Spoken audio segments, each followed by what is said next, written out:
Thank you. Thank you very much. Good morning, everybody. Good morning. How you doing? Y'all fine? Oh, sweet. Nice to see you. My name is Nick Vujicic, and it's a pleasure to be with you. I have a wheelchair over there. It's my BMW 7 Series. Gonna take it to pimp my ride and get some spinning rims on it. And, you know, those fully pimped cars, you know, with hydraulics and stuff. You know how they bounce around and stuff? I want to get my wheelchair bouncing. Like, if I can cross the road and go, boom, boom, boom. It's really cool driving that thing around. I have no arms and no legs, and I was actually born this way. And there's no medical reason why this would happen. So I have no limbs, but I have my little chicken drumstick. And we call this a chicken drumstick because first of all, it looks like one, and second of all, sometimes my dog thinks it's one. And I tell you, man, it's so funny. He comes up to start biting on it, and I have to hit him in the head a couple times. It's nuts, man.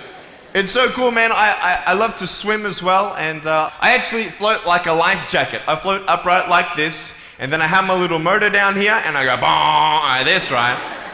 And it's so funny when people see me for the first time. It's so cool. Kids freak out, you know what I'm saying? I tell you, this little boy came up to me, and he goes, "What happened?" And I went up to him, and I go, "Cigarettes." And there was this one girl who saw me, and she goes, "Mommy, look, it's an alien." So I went up to her, and I went, "Raw," you know. She's like, "Ah," you know.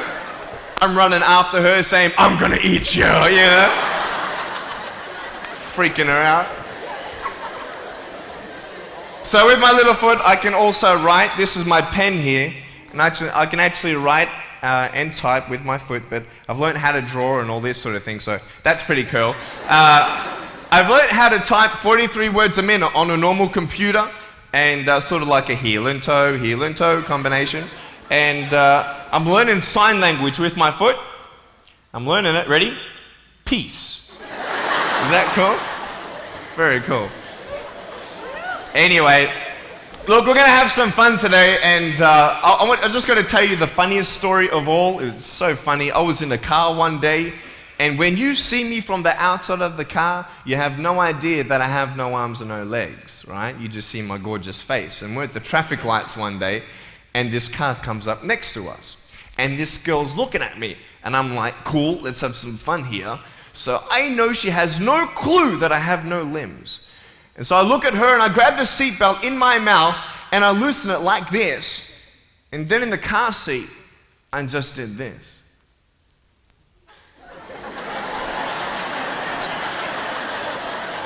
And she was like, "You're freaking me out, man!" It's very cool. Anyway, I have a couple of things to show you. I play drums. Do you believe me? I actually play drums. I get the drumsticks in my teeth. I'm just joking. No, look, I have a drum machine up here, and we're just gonna. So what it is basically, it's a pad, right? And there's like 16 buttons, and so each button represents a sound, right? So I'm not pressing play or anything like that, right? You see my foot? All right, it's like serious, okay?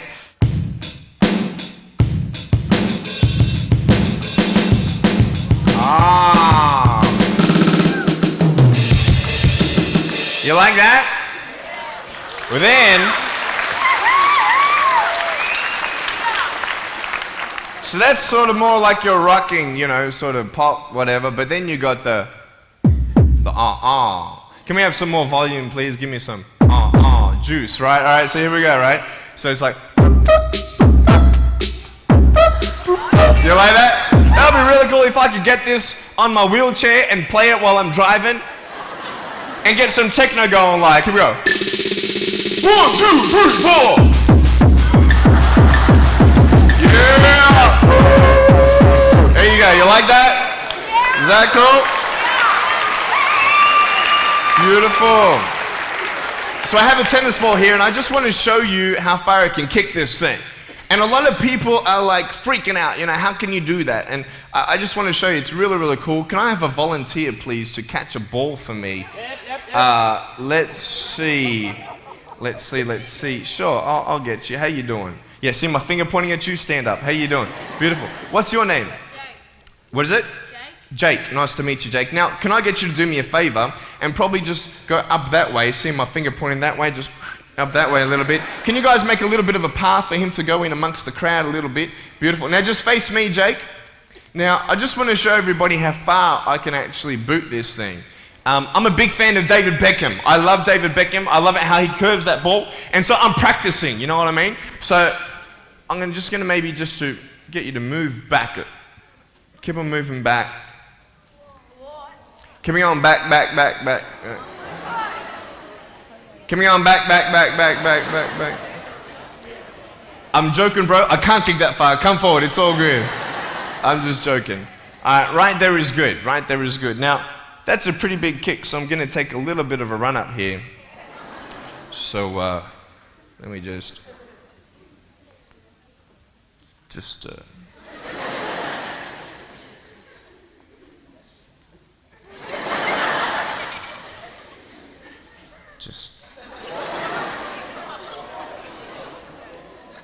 Woo!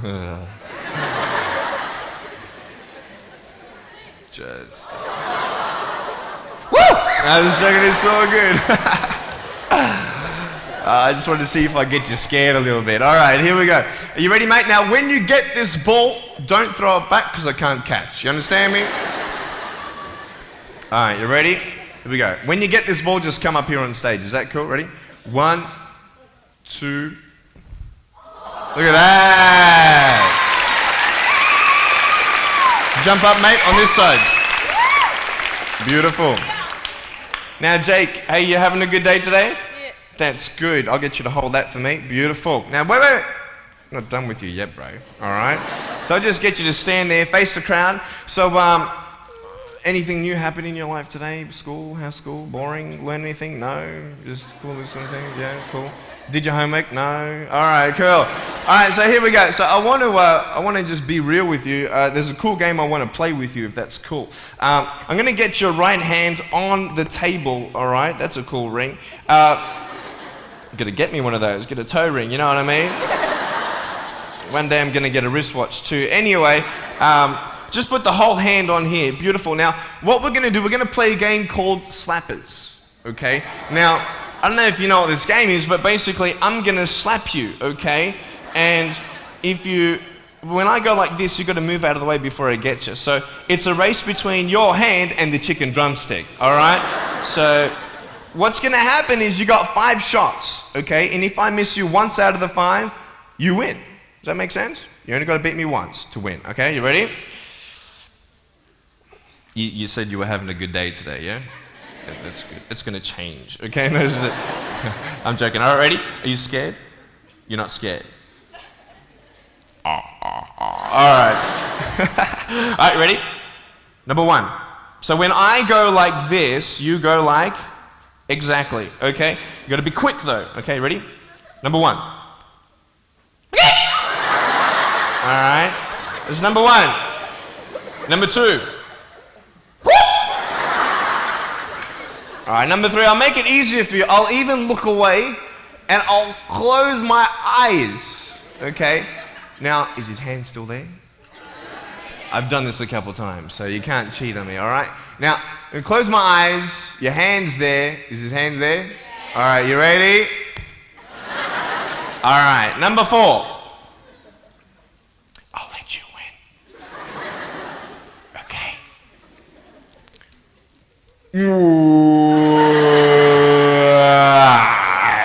Give me a hug, man. I love you. Give me a round of applause, guys. Thanks so much, Jake.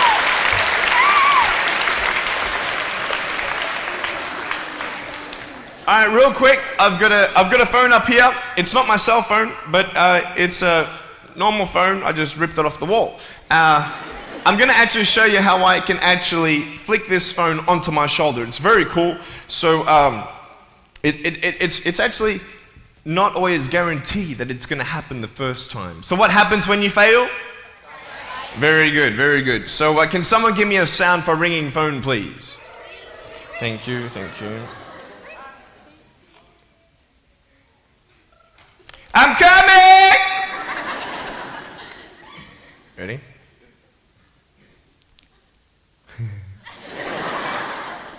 Hey, is that cool? Awesome. I want to talk about like when I started, going to school and stuff, a lot of people put me down, you know what I mean? Like people tease each other. I mean, people come up and say, "Hey, you're fat, you're fat, you're fat, you're fat, you're fat, you're fat, you're fat," you like, lose some weight, and you go home and you look at yourself in the mirror and go, "I'm fat," right? And so many people tease each other. Oh, you're too short, you're too tall, you look whatever. Different hair and all that. It doesn't matter. See, the thing is, when you're in school, when you're growing up in life, it actually sort of matters to people how you look. And then it matters to you because it matters to others. Why? Why does it matter how you look? Because if they don't like you, then who will? If they don't accept you, then who will? And the fear that we have is that we're going to be alone. That we're not good enough. And we have to change ourselves. And so many people put me down and say, "Nick, you look too weird and no one's really your friend and you can't do this and you can't do that." And I couldn't change anything. It's not like just fixing my hair one day and everything's fine. It's not like, just whatever. I couldn't change my circumstance. I couldn't just one day wake up and say, "Hey, give me arms and legs. I need arms and legs."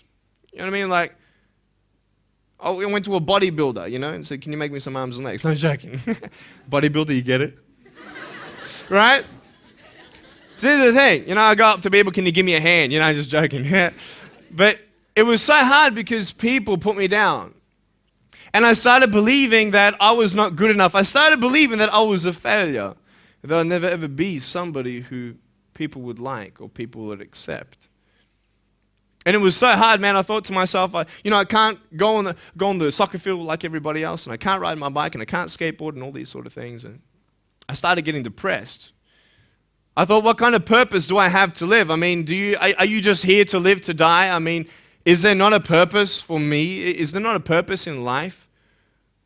And I had questions and no answers. And I asked my mum and dad, "Why did this happen?" I asked doctors, "Why did this happen?" They don't know.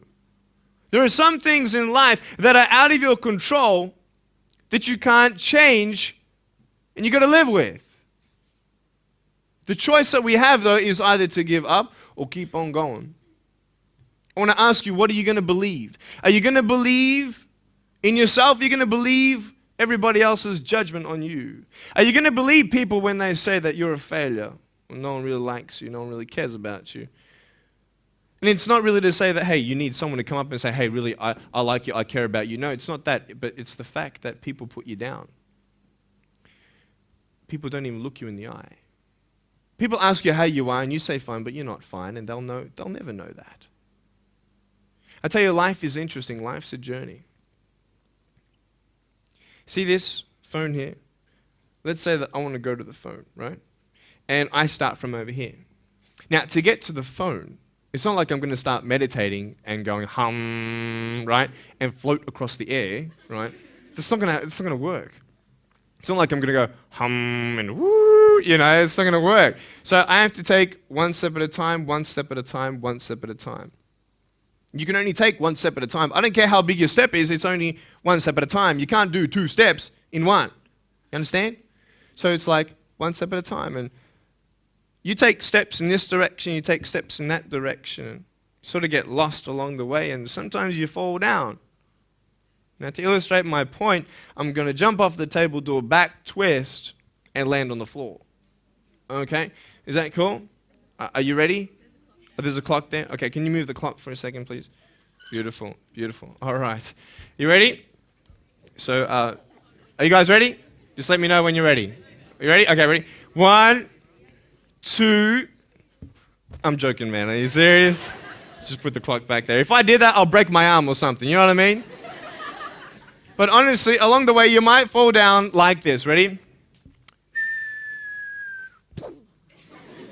Right? Hello! Right. So what do you do when you fall down? Get back up. Everybody knows to get back up, because if I start walking, I'm not going to get anywhere. But I tell you, there are some times in life where you fall down and you feel like you don't have the strength to get back up. You sort of put a mask on your face when you come to school and pretend that everything's okay when it's not, and you go home and lay in your bed when no one's looking at you, when you don't have to impress anybody, and you're yourself. And fear comes in. You know the fear that you have as soon as you walk into the doors of your house. Maybe there's a broken home. Maybe you have doubt in your life. Maybe you don't know for sure what's going to be happening in the future, and it scares you. Maybe you're worried about what people think of you, what people say about you. Just that fear paralyzes you. And I just want to ask you today, do you think you have hope? Because I tell you, I'm down here, face down, and I have no arms, no legs. It should be impossible for me to get back up. I mean, you go home and tie the legs and arms of your brothers and sisters and like push them down and see how long it's going to take them to get back up. You know what I mean? You know, you can tell them that you'll see them tomorrow. You know what I mean? But this is the thing. It should be impossible for me to get back up, but it's not. You see, I will try 100 times to get up, and if I fail 100 times, if I fail and I give up, do you think that I'm ever going to get up? No. But if I fail, I try again and again and again. For as long as I try, there's always that chance of getting up. Does that make sense? And it's not the end until you've given up. And just the fact that you're here should persuade you that you have another chance to get back up. There's still hope. I'm not here today to tell you that I understand your pain. I don't know how it feels to be abused. I don't know how it feels to feel, quote, fat and you've got an eating disorder. I don't know how it feels to have a broken home. I don't know how it feels. But I know how it feels to have a broken heart. And I know how it feels to be alone. And I want you to know that I found my strength in Jesus Christ, and you're going to find your strength in whatever you find it in. But I just want you to know that it's not the end. It matters how you're going to finish. Are you going to finish strong? And you will find that strength to get back up like this.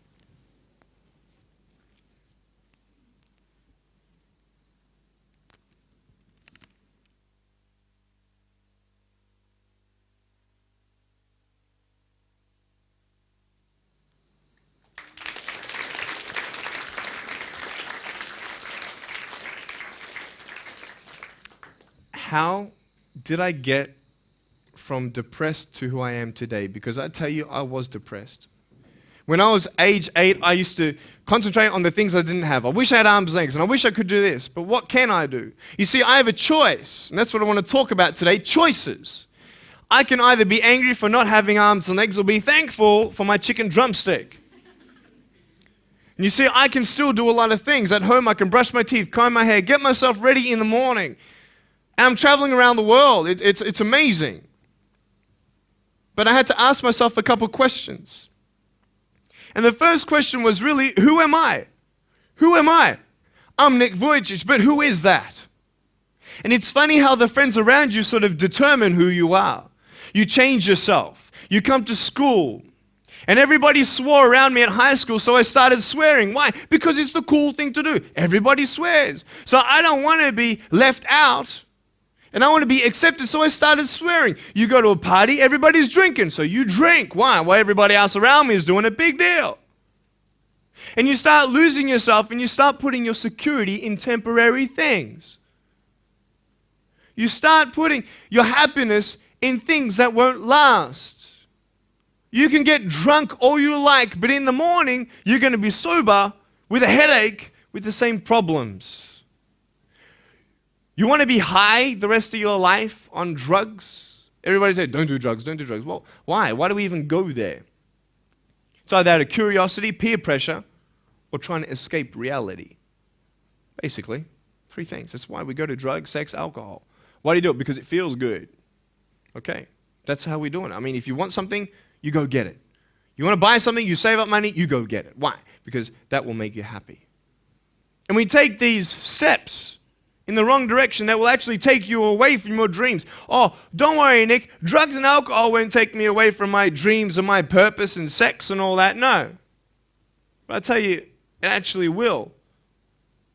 Because you go to a level of drinking and you go to a level of drugs and it's not enough.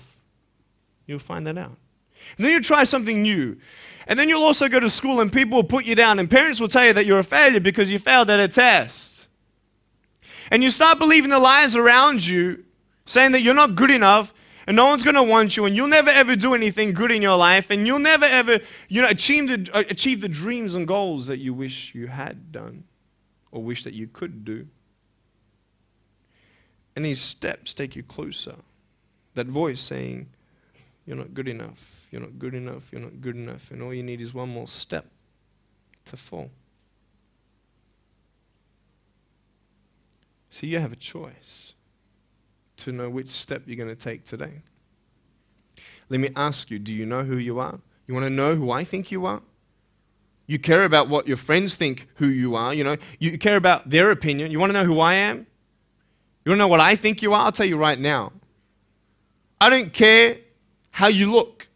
Honestly, if you're 400 kilos, I'm going to come up to you and give you a hug and say that I love you. I don't care if you're fat, short, tall, thin, I don't care, man. I really don't care how you look. I don't care what you're good at. I don't care what you're not good at. I don't care if you like rock and roll music or not. I don't care. I don't care. I don't care if you're a good mathematician or a good athletic or not good at anything that you think. But I'm going to come and tell you that you're awesome just the way you are. I know so many teenagers who look themselves in the mirror and wish that they had a different body.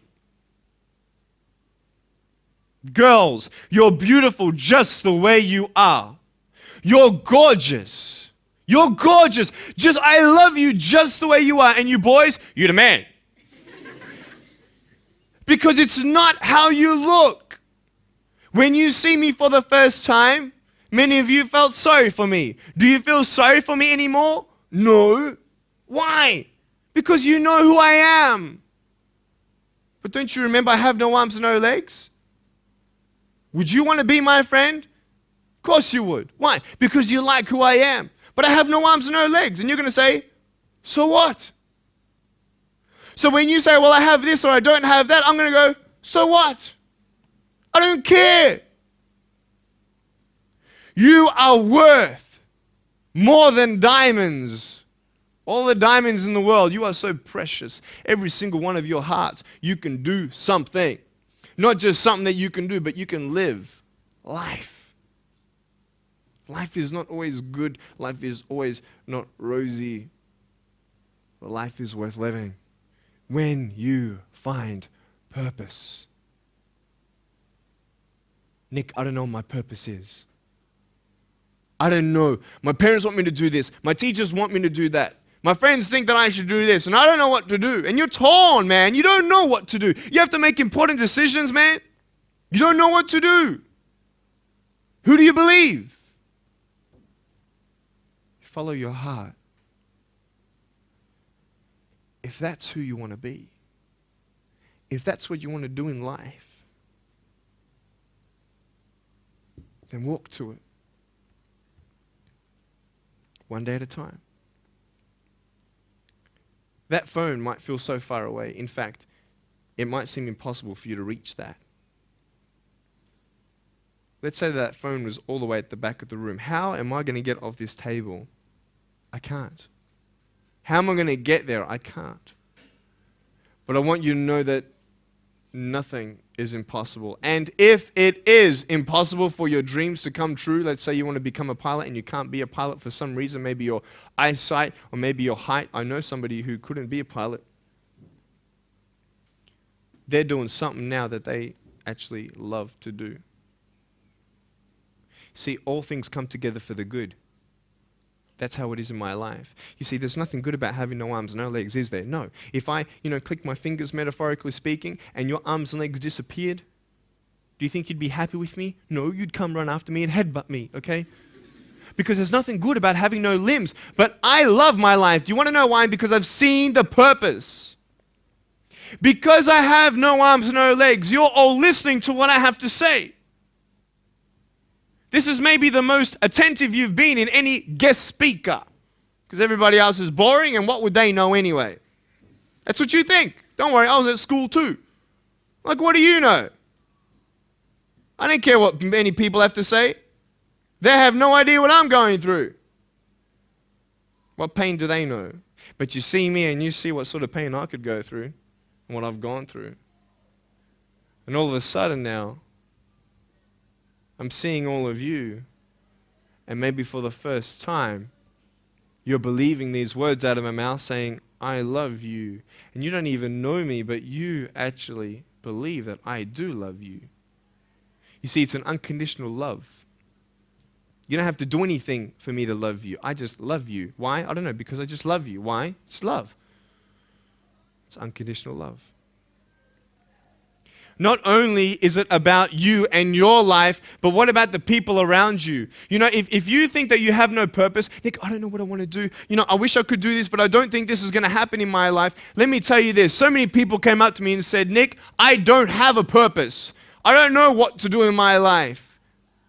Let me ask you one thing. If you went through your life full of pain, full of tears, and at the end of your life, you actually saved somebody's life, is your life worth living? Is the pain worth someone's life? If you could actually save somebody? Can you imagine?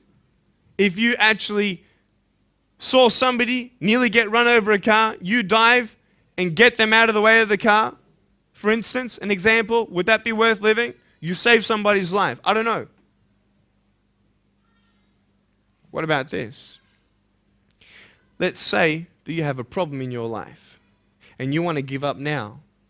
Imagine if someone 10 years older who's gone through the exact same thing that you have actually got through it and came to you and said, you know what? I know how it feels. I've been there. I've been going through what you're going through now, but I'm still here. Would that not encourage you? Could that possibly save your life? Yes. Is that not a purpose worth living for? And that's why I believe in you, because that is the greatest purpose. It's to love. Honest. It sounds corny, whatever you want to say. I don't care. I love people because there is freedom and power in loving people. You have a choice every day you come to school to either tease somebody, gossip about somebody, or you can go up to them and encourage them. You can go up to somebody and say, hey, you're looking good today. When you ask them how you're doing and they say okay and you know they're not okay, you can say, no, really, how are you doing? You could save somebody's life. Oh, really, Nick? No, I don't think so. Check this out. I was 6 years old, grade 1. 12 people teased me. I counted them all on my fingers. 12 people teased me. And at the end of the day, 10 to 3 in the afternoon, I said, I can't do this. If one more person teases me today, that's it. I'm going to give up. And I'm driving in my wheelchair, my BMW 7 Series to my parents, right? And there is this one girl who yells out, hey, Nick! And I'm thinking, great, here it is. She comes to me and she says, Nick, I just want you to know that you're looking good today. And I'm like, oh. The power of encouragement. You can save a person's life. Because I tell you, I was walking, man, this way. You're not good enough. People telling me, no one loves you. There's nothing good in your life. You can't do this. You can't do that. No one's going to want to marry you and all these sort of things and get to the edge. And all I needed was that one more person to tell me that I wasn't good enough. And I'll be down there. Do you know that you could be that one person for somebody else to push them over? You don't know how many people have eating disorders in this school. You don't know how many people want to hurt themselves in this school. They hide it. You don't know how many people hate their life. And you're one of the reasons why. Can you imagine that? Serious. Why? Just because you want to have fun. Grow up. Grow up. I dare this school not to tease another person for the rest of the day. I dare you. I dare you. Do you think that's possible? People will say, well, I won't do it, but everybody else will. Be the change you want to see. And you be that person and turn them around. This school should have every person having a friend. You see somebody having no friends, why don't you go up to that person and be their friend? Because you're scared of what people think of you. Let's do it. Let's wake up. Embrace it, man. Let's live. I love my life. Nothing stopped me. Am I happy all the time? No. No, I'm not happy all the time. I'm not happy. I cry sometimes. Not because of no arms, no legs. This is easy. I'm talking about the things in life that other things, man, I'm like stressed about and anxious about it. The person that I love, they're hurting and I can't do anything about that. That's what kills me. We're all going through something. We're all trying to find that something, that happiness. You can find it. Because I found it. Check this out. You need to learn something. Do you know for you to learn something, it was actually learnt by somebody else? And anything that anybody else learns, you can actually learn. Makes sense, right? How do you know this is black? Because someone taught you it was black. Why? Because someone learned that this was black. And you were able to learn that this was black by someone teaching you. Nothing's really beyond your reach. You understand what I'm saying? But we're not all good at maths. We're not all good at athletics. We're not all good at, maybe telling colors. Big deal. Find what you love to do. I love loving people, man. I love encouraging people. It's the greatest thing. The greatest business in the world, saving people's lives. Love it. But we're not all going to be speakers. We're not all going to be doing something. That'd be crazy. What do you want to do in your life? Is there something more to your life? Because I found something more to my life, and I believe it's God, and you're on your own journey. It's fine. I love you guys so much. I love you very much.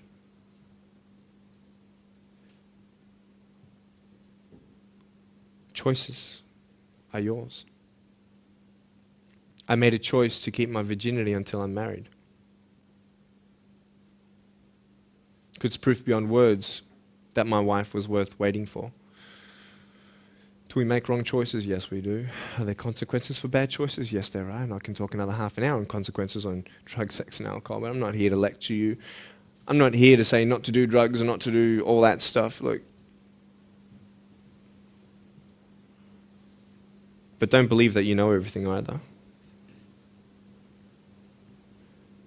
What I don't know won't kill me, right? That's what they say, right? That is stupid. How dumb's that? Let's say I've got a brain tumor and I don't know it. Is that going to kill me still? Yeah. Duh. Idiot. Of course. Look at me and my life. I've made choices and this is how I am. This is where I am. And I love it. You know what's cool? Sorry. Just getting a seat organized. That's better. Put my feet up, I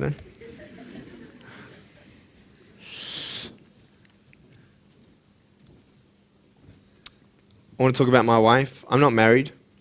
I don't know who my wife is yet, right? It's okay. I know she's coming. It's fine. She's coming. Just because you have no boyfriend, girls, it doesn't mean you're not beautiful and that you're not loved. You don't need a boyfriend. You don't need to use your body as security to make you feel that someone needs you.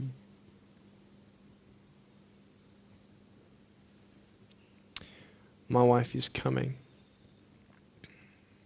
And I may not have hands to hold my wife's hand, but I don't need hands to hold her heart. That's all I want to hold. I'll tell you, a real man would wait. A real man would not put your life in danger if you're not 100% sure that you're going to be together for the rest of your life. That's why I haven't had sex, because I don't know who I'm going to marry yet. Why sleep around with everybody else? It's so silly. Why? Just for temporary pleasure? No, man. It's beautiful to know I've only shared that with my girl, and I'm her guy. I love that. We're going to have children together, I know that. And how am I going to hug my children when they're crying? I used to get depressed over that. What kind of a father am I going to be? Check this out. There was a girl, she's so cute, man, one of my friend's daughters, and she was, 2.5 years old. She had this pink flowery hat on, pink shoes on. She was about my height as well. And she came and she was hugging everybody goodbye at this family function, and she comes to me, and I'm sitting on the floor, and she's just looking at me, and I'm like, cool. She's just staring at me. I'm like, okay, what can a 2.5-year-old honestly be thinking about? Like, this is so weird. And she was looking at me for about 25 seconds, and then she realizes something. Like this little light, bing, came to it. And she realized that I had no hands to hug, so when she came up to me to hug me, she put her hands behind her back. And she hugged me with her neck. I know! Isn't that more beautiful? It's so beautiful. Why am I here? To tell you this, that I love you. That everything's going to be okay. Not today, not to say that I am going to be with you every day to tell you that. Not to say that I understand what you're going through, but today I've come here so you would remember my smile.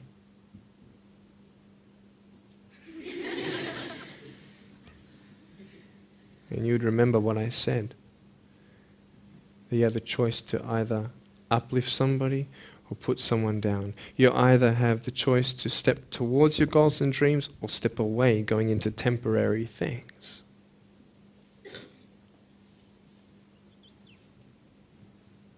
You have a choice to either give up or keep going. Give up or get up. When you fail, try again and again and again.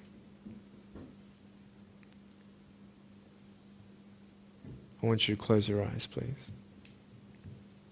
If you don't want to close your eyes, that's fine. Just stare at the floor. Don't talk to the person next to you, please.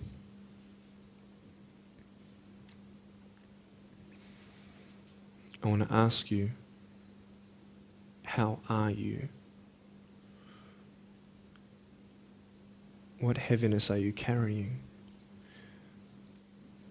What tears do you hold back?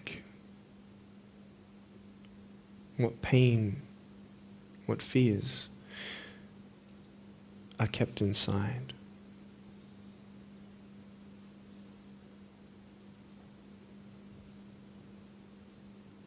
You don't have to hold on to those fears. You just take one step at a time. Not to say that one day these fears are just going to completely disappear, but can you forgive those who've hurt you? Because that's when healing starts. Every time someone puts you down, will you make a decision to bring somebody else up?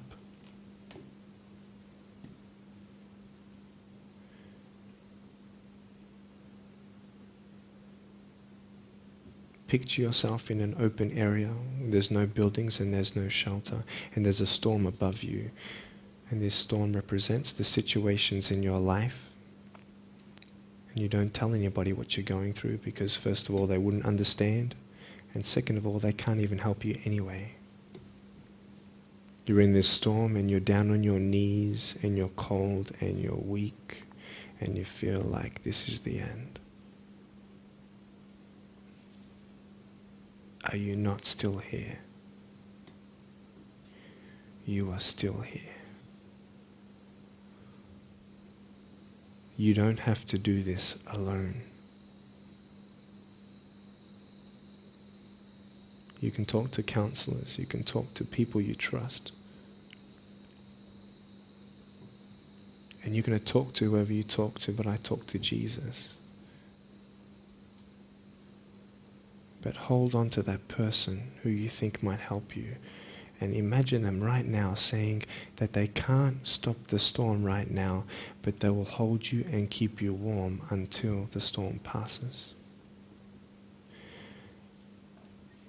Because when they hold you, the storm's still there, but it's okay. Because they're with you all the way. Think of your friends. You look them in the eye and you know maybe that they're not really that happy. You go to parties and you just look them in the eye. And you know that they're hurting as well. Everybody's trying to cover up. Can you lift somebody today?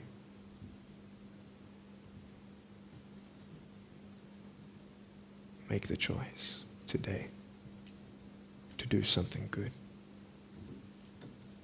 Hold on to that hope.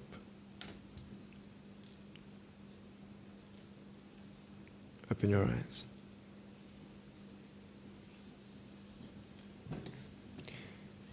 Look at me. Tears clean the windows of your soul. That's why you feel good after crying. And I'm here today to hug you. I'm a hugging machine. And if you want a hug, I'm going to, in a couple minutes, get up off this. I'm going to go to a table to the side. There's a table around the corner behind this camera. And I want to hug you. And I want you to hug me like you've never hugged before. Because there is healing in hugging. And I want you to know that I love you guys so much. Don't give up. And know that there is someone always out there who believes in you, who loves you just the way you are.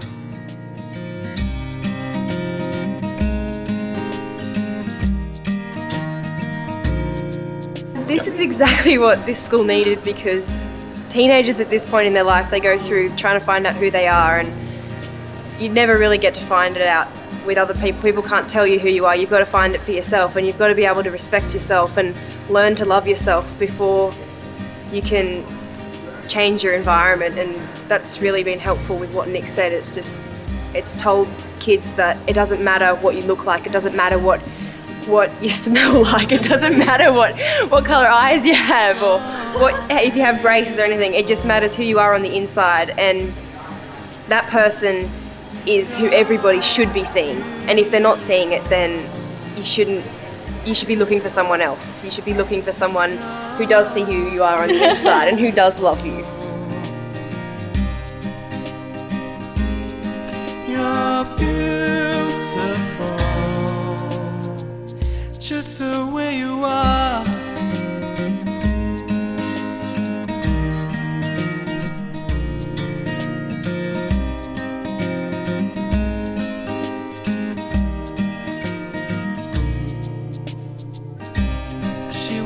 Busy streets looking for her next mate.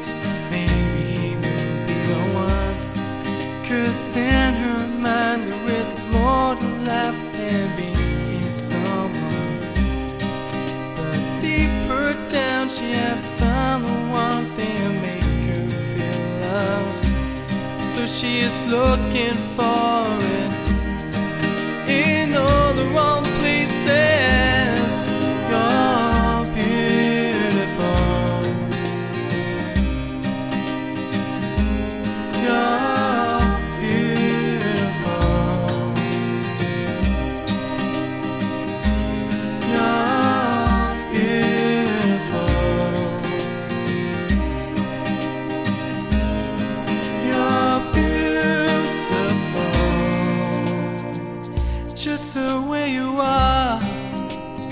Thank you for giving me this opportunity to speak into your life and share with you my story. I hope you've been challenged and inspired to never give up, and I believe that you have been touched.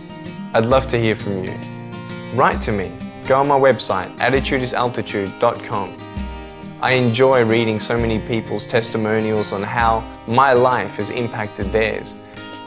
So please write to me or email me. Also want you to know that there is a book coming and a series of DVDs. So be on the lookout for that. If you see me on the street face to face, make sure you come up and say hello, give me a hug. I'd love to meet you. Remember, there is always hope. Never give up.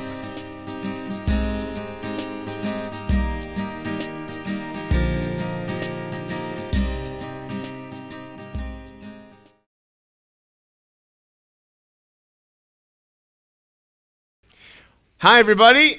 Hi. How you doing? Good. It's good. Everybody give yourself a round of applause. Come on, real loud.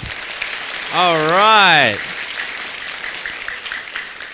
So you all having a good day? Yeah. Good stuff. Nice to meet you. My name is Nick Vujicic, and as you can see, I have no arms and no legs, but I have my little chicken drumstick here. And this thing, man, I can actually use to drive my wheelchair and write and type on a normal computer. Who's got a computer at home? Cool. I can actually type 43 words a minute on a normal computer, and it's really, really cool. And I've got so many things to share with you today, and we're going to have a bit of fun. Who's ready to have some fun? All right. So what I'm going to do now is I just want to show you a little bit about my wheelchair, and this is really, really cool. See this seat belt on mine? This is my seat belt. And then you lock it in, right? And then this little thing, right, it's got a little joystick over here, right? So when I go forwards, it goes forwards. When it goes back, it goes back. When I push it back, it goes back. So let me just show you how I drive it. Would you like to see that? Yeah. All right, so just, you don't have to sit up. Just watch me come up. I'm going to come up the aisle, right? And then I'm going to go back. You want to see me reversing? Yeah. Beep, beep, beep, beep, beep, beep. You want to see how fast this thing goes? Alright, so I'm going to take a little bit of a run up here.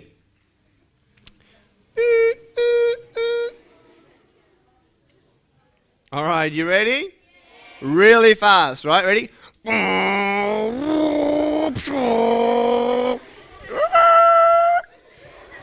want to see it again? Up the aisle, hold on! I saw ya. It's all good. Ready? Hey, I got a horn. You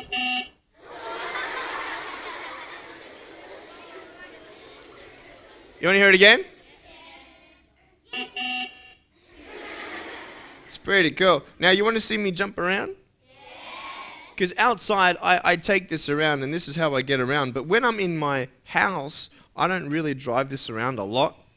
I actually get out, and so I can actually see this seat going down, goes all the way to the floor, which is really, really cool. And then I unbuckle myself like this, and then I can actually jump out. Now, do you want to see how far I can run? Yeah. Or how fast I can run? Yeah. Alright, you ready? Yeah. Just stay down. You ready? Okay, ready? On your marks, get set. Alright, ready? On your marks, get set.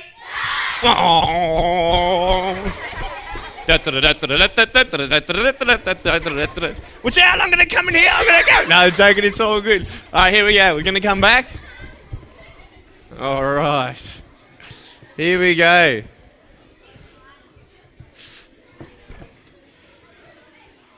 Now, what I'm going to do is I'm going to actually jump from my wheelchair onto the table.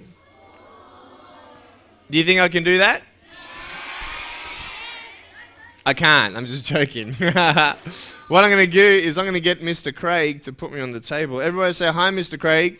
Hi, Mr. Craig. All right. So here we go. He's just going to give me a little hello. All right. Beautiful. All right. So the first thing I want to show you is really, really cool. With my chicken drumstick, I can actually... call this a chicken drumstick. Did I tell you why I call this a chicken drumstick? I don't think so. I call this a chicken drumstick because, first of all, it looks like one, and sometimes my dog thinks it's one. And so every now and then my dog comes and he starts biting on my foot, and I'm like, hit him in the head a couple of times, right? So my chicken drumstick is pretty cool. And I have 2 toes in it, so I can do the peace sign. And then I have my other little one. Hello. Do you like that one? And that one just sits there, doesn't do much. But with this foot, I can actually write. This is my pen. So I can actually write quite neatly with my pen. So that's really cool. And so I learned how to write. You guys like drawing? Anybody like drawing? I love to draw. So that's pretty cool. All right. So what else can I show you? Would you like to see me write with my mouth? Cool. I'm just going to get Miss Jeanette up here. Everybody say hi, Miss Jeanette. Okay, so what I'm going to do is I'm going to write a little note to your school. Is that cool? And I'm going to draw some pictures for you with my mouth. Is that cool? And you can keep it in your office forever. So that's going to be very, very cool. All right, here we go. And we'll probably start with blue. Anybody like blue? We'll leave red for last. Here we go. Ready? So, you've got the school called what? Pottsville Beach Public School. Alright, here we go. Ready? That's pretty long. Here we go. How do you spell deer?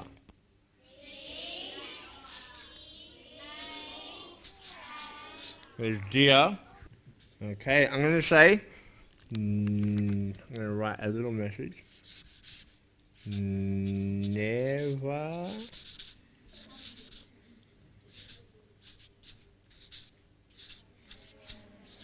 what did that say? Ever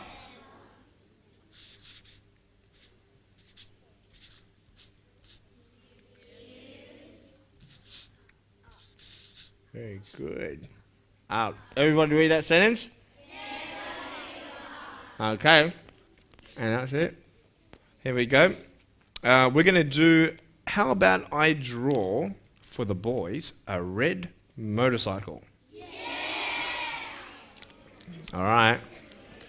Doing a mono, a wheelie? Here we go, check this out, ready?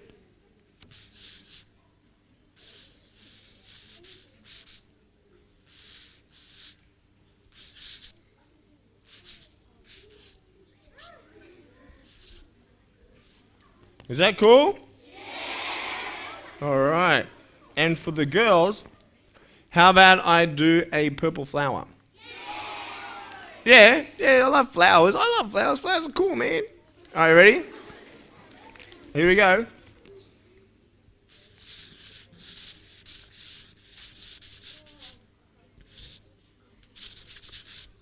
Is that cool?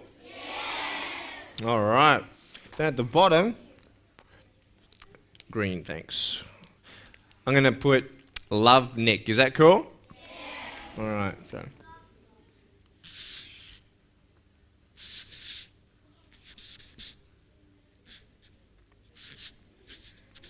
What's the date today?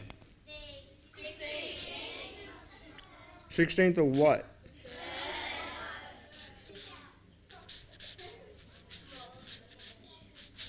What year? You like that? All right. Thank you. All right, very cool. So we're going to give that to your principal, and you guys can keep that in your office. Is that cool? Yeah. All right. Well, guys, I want to share with you just a couple more things. Is that cool? You want to see some more tricks? Yeah. All right. The first thing I want to show you is I've actually got a tennis ball up here. Let me bring that to the front. Now, do you like soccer? Yeah. I love soccer. Who really loves soccer? Yeah. I love soccer, man. I tell you, I'm trying to practice this kick, you know, like I'm really getting good at it, and you know, I reckon I could show you how far I can kick. Would you like to see how far I can kick? Yeah, because I've been practicing. Because practicing makes perfect, right? Yeah. All right. So I was wondering if I could have a grade 6 student to catch a ball for me. Where are our grade 6s? All right, here we go. Probably have you in the blue shirt. Wait a second, there's 2 of you. The one behind, yep, that one. Beautiful. Well, both of you. All right. So you both saw my fingers pointing at you. All right. I'll get you. Sorry, mate. What's your name? Jamie. Nice to meet you, Jamie. Jamie, how you doing today? Good. Sorry, bro. All right, here we go. Now, Jamie, I'm going to get you to do me a favor. yeah, probably walk up there. You know what, maybe not there. If I can get you to go over there where Mr. Craig is, go back around there. Beautiful. I want to show everybody how far I can kick this. You know what? I've got to warm up a little. You know what? Jamie, if you could maybe come back up, I've got to have a little kick first. I've got to warm up a little bit, right? All right, so, yeah, that's pretty good. All right, so let me just kick it. You ready? Ready to catch? When you get it, just bring the ball back, all right? Don't throw it back because I can't catch, okay? All right, so here we go. Ready? 1, 2. You're going to count with me. Ready? 1, 2, 3. Oh, very nice. Very good. Put the tennis ball right here. All right. Now, I feel pretty warmed up, so if you can go back, keep me on back. Is that a pretty big kick? A little bit more back. All right, beautiful. Right, that's a massive kick. All right, so that's a pretty big. Do you think I can do that? Well, if I don't do it, what happens when you fail? You try again. Very good. So what I'm going to do is I'm going to move this out of the way because I'm going to need a little bit of a run up here. So just move back a little bit. Just move back a little bit. A little bit. A little bit. Little bit.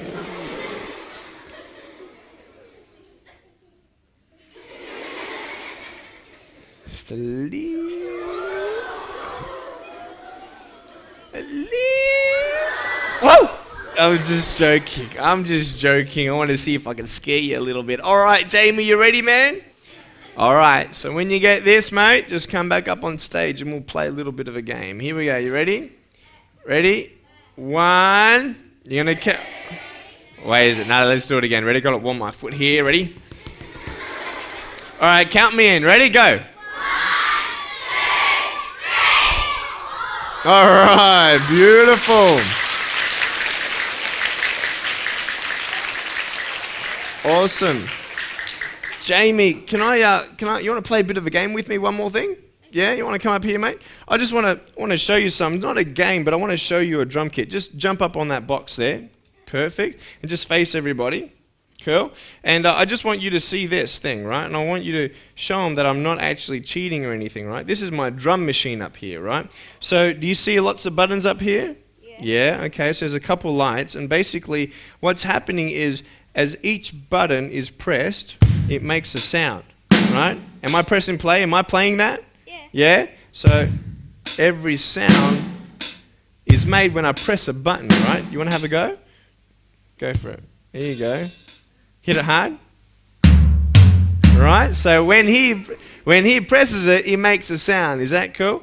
So I just wanted to show you that just to make sure, because when you get off stage, I'm going to play a couple tunes. Is that cool? Play a little bit of drums. Is that cool? Well, thank you very much for your help. Give me a hug, mate. Appreciate it.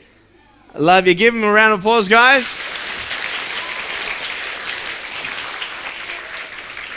All right, now what's going to happen is I'm going to show you now what I can do, right? So as I press the button, is that too loud? Right, so I want you to actually clap a little bit, right? Clap with me, ready? Wait, ready? Very good. Ready? That's cool, huh? Yeah?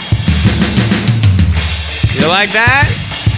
Ready? Faster. Bop, bop, bop, bop, bop, bop, bop, bop, bop, bop, bop, bop. Woo!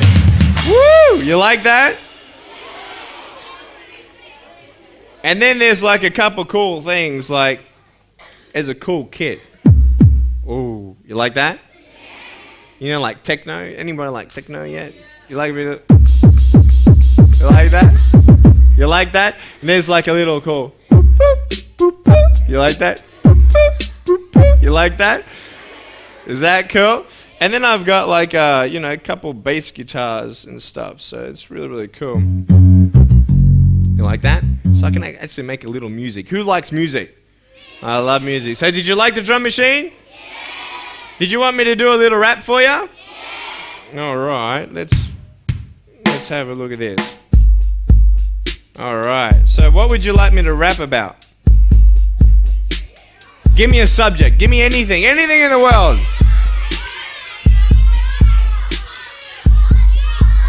How about me and you? Alright. Alright, ready? Like that? Alright, cool. Here we go. This is better. Ready? I like that. Ready? Like that? You like that? So, here we go. So, I was coming to Pottsville Beach Public School, seeing everybody speaking. Hello, everybody. My name is Nick. Never give up when it gets hard. You either give up or get up. And I said, hey, you are special. Never worry about what people think of you because you're special. Special, special. Yeah. Everybody go, yeah. Yeah. Yeah. Yeah. All right. You like that? All right. Give yourself a round of applause, guys. Well, I've got one more thing to show you, and it's really cool. There's a ball coming down. The ball. Okay, cool. This is really, really cool, actually. This is a phone. I have a phone up here. Now, is this a mobile phone? No. I just pulled it off the wall. All right, so this is really cool. This is a normal home phone, right? And I want to show you guys how I can actually flick this up onto my shoulder. Now, I think this is a pretty cool trick, but it doesn't always happen the first time. But what happens when you fail? Try again. Very good. So can someone give me a sound for ringing phone, please? Yeah? Keep it going. Okay, ready, ready, ready? It's off the hook. It's off the hook. Ready? Ready? I'm coming! Let me come over here so you can all see. You ready? I'm coming! Ready? 1. Hey, is that cool? You like that? Awesome. Now I want to talk a little bit about my life and how school was, because, you know, a lot of people think that school sometimes is hard, because it is. You know, you're not good at everything, and there are also hard situations at schools because people tease you. Who's been teased before? All right, so I want to talk about teasing. Is that cool? Can I talk about teasing today?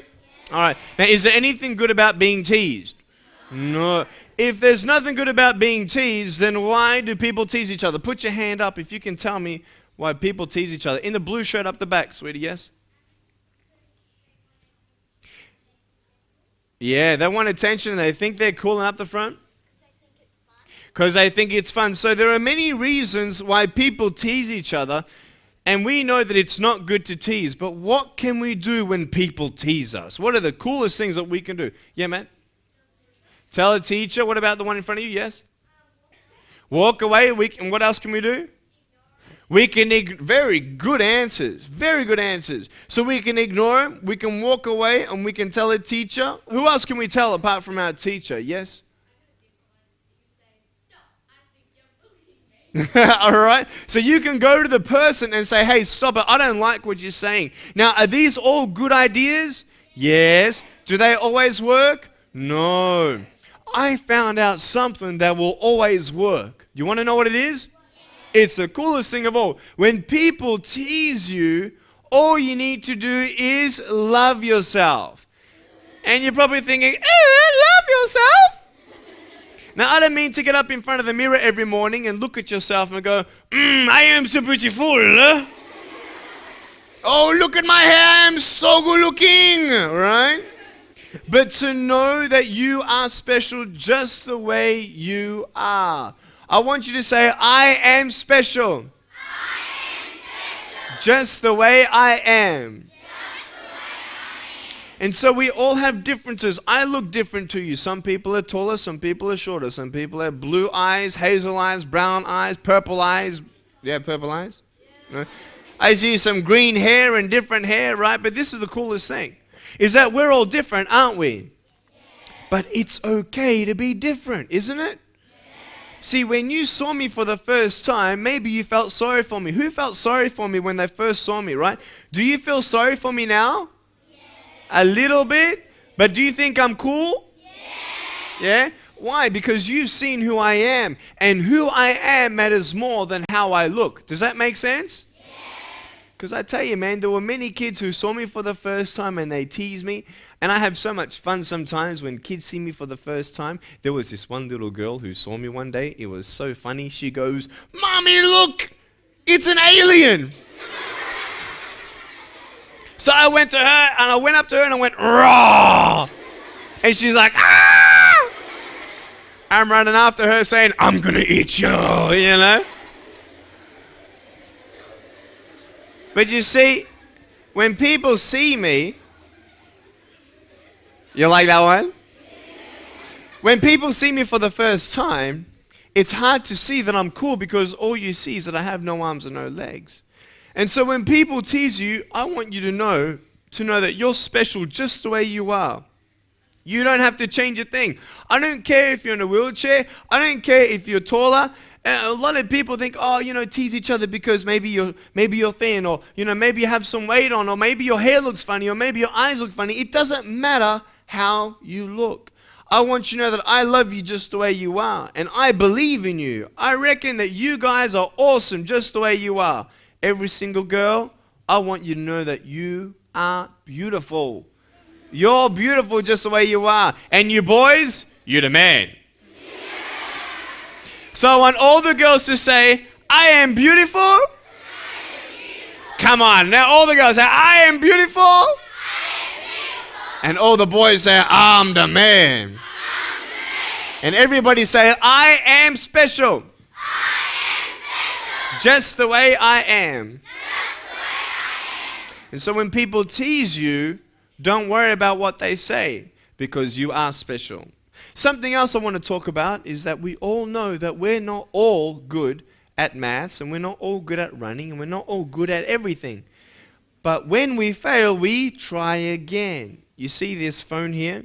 Let's say that I want to go and touch the phone, okay?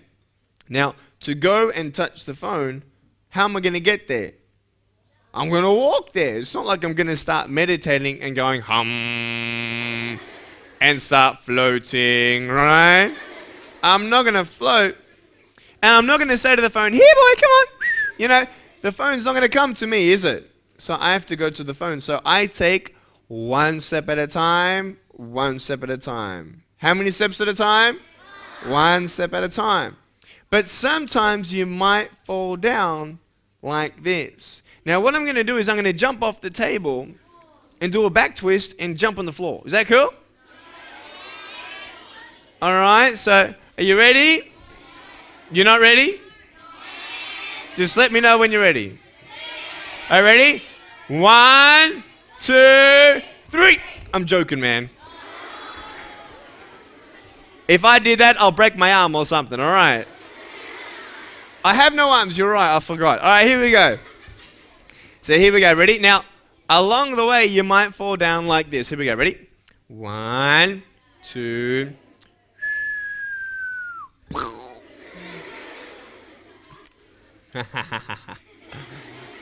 Hello! So what do you do when you fall down? You get back up. Everybody knows to get back up, because if I start walking, I'm not going to get anywhere. But I want you to know, sometimes in life, you fall down and you feel like that you have no strength to get back up. When maybe you had a bad test at school and maybe you didn't do so well at something, and people come up to you and say, "Hey, that was bad." And you know what? You get discouraged. You don't want to try again, because just in case you fail again. It's not nice to not be good at something, but I want you to know that when you fall down, you can get back up. Now, it should be really hard for a man without arms and legs to get back up when he's fallen down. I mean, go today and tie your hands and feet up, fall down and see if you're going to get up. Yeah? It's going to be pretty hard, isn't it? But you know what? Life is hard sometimes, and sometimes you come to school and people ask you how you are, but you don't really tell them how you are. Sometimes at night you get sad. Maybe some things happen in your life, and you don't know what to do. And I know what I can do. I have good friends around me, and I have good parents to help me through my hard times. And maybe you don't believe in God, but I believe in God, and I pray to Him, and I believe He helps me. But I just want you to know today that when you fall down like this, you can get up. You see, if I try 100 times to get up, and I fail 100 times, if I give up, do you think I'll ever get up? No. So you've got to keep on trying. Does that make sense? Yes. All right, so this is what I want you to see now. I'm actually going to get up. Are you ready for this? This is really cool.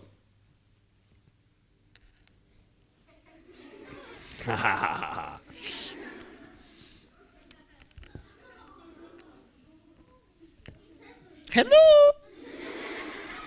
Ready? Count with me. 1, 2, 3. Is that cool?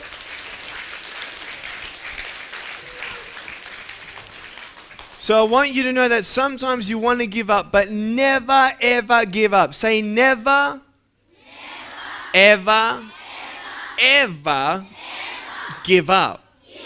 Very good. Never ever give up. So what happens when you fail? You? Very good. Very good. Now I want you to do something for me, right? I want you to think of today. Have you teased somebody today already? Maybe who's been teased today? All right. Put your hands down. I want you to know something really cool. You know what? When I was 6 years old, much younger than you, when I was 6 years old, there were people teasing me all the time. And you know what happened one day? There were 12 people who teased me in one day. And I felt really sad. And I thought, why do people keep on teasing me? And I thought to myself, you know what? I want to give up. If one more person comes to tease me today, I'm going to give up. And you know what happened? Just before the school bell, I was next to my classroom, and I'm actually walking back. I'm not walking back, but driving in my wheelchair, right? Back to my mum where she's going to pick me up from school. And on the way to the car, there was a girl who said, "Hey, Nick!" And I'm like, oh no, not another one. And she came up to me and she goes, "Hey, Nick, I like your smile. You're looking good today." And I'm like, oh, that's cool, man. I'm like, that's so cool. And then all of a sudden, when that one person said that I was okay, when that one person accepted me, I didn't care what the other 12 people thought. Does that make sense? Sometimes all you need is one person to believe in you. All you need sometimes is that one person to say that, hey, you know what? You're going to be okay. And I want you to know that I want to be that person for you. When you go through sad times, I want you to remember my smile. Ready? Right? And am I always happy? No. You see my foot? We all go through ups and downs, right? Woo! Right? And we all go through ups and downs. But I want you to know, when you feel like giving up, don't give up, because you are special. And I want you to know that you can do something special in your life. And it's so awesome to be able to actually encourage somebody.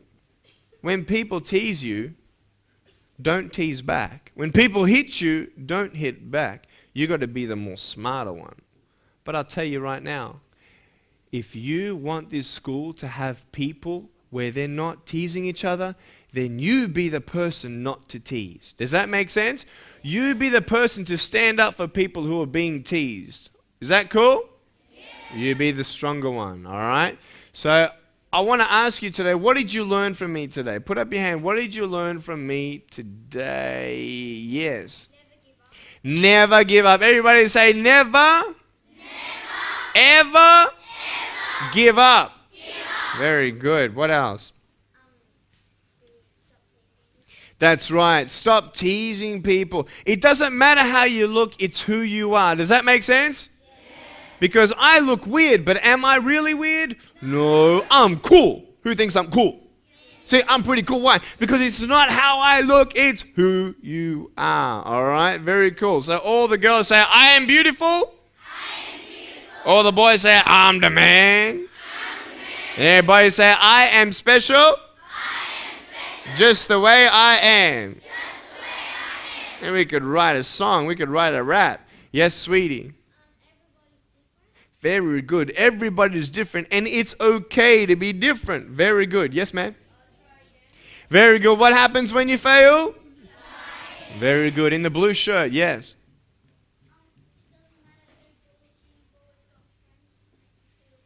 That's right. Doesn't matter how many people tease you, you always have friends to put you to help you. And I want you to know something. I found out the secret of what a true friend is. Do you know what a true friend is? Someone who accepts you no matter what. That they don't care about how you look.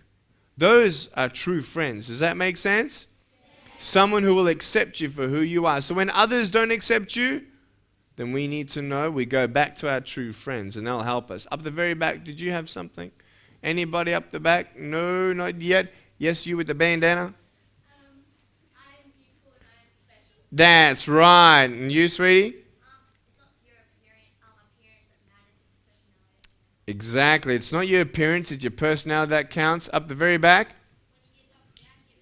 That's right. When you get back, when you go down, you get back up. Yes? You're the man. Ready? Peace, brother. Woo! That's my peace sign. Show me your peace sign. It's peace. With a chicken drumstick. Peace.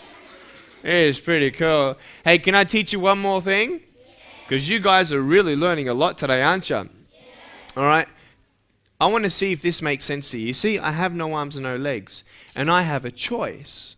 To either be angry for not having arms and legs, and be angry for all the things I can't do, or be thankful for my chicken drumstick.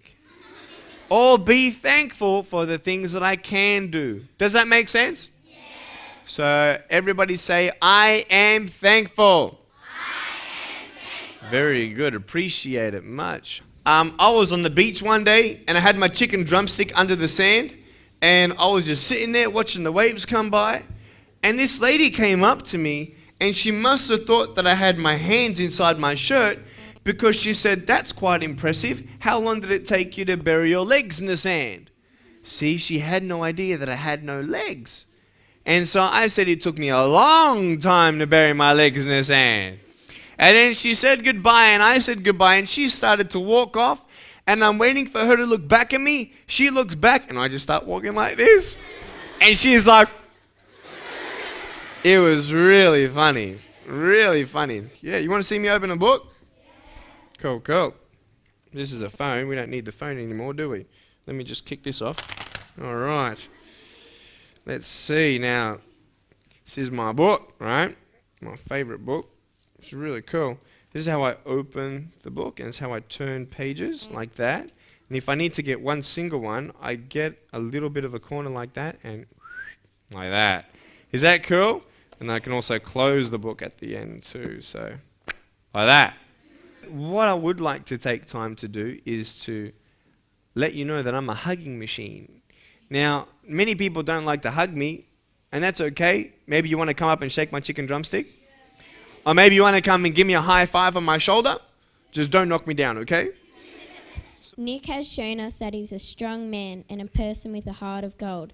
Therefore, we would like to present Nick a Pottsville hat and a medallion. Oh, Thank sweet. you for coming to our school, Nick. Thank you so much. Oh, that's cool, man. This is cool. Yeah. Ready, ready, ready? I'm on top first. Yeah. All right. Give a round of applause, guys. Thanks so much, guys. Come on, you can do better than that. All right. Beautiful.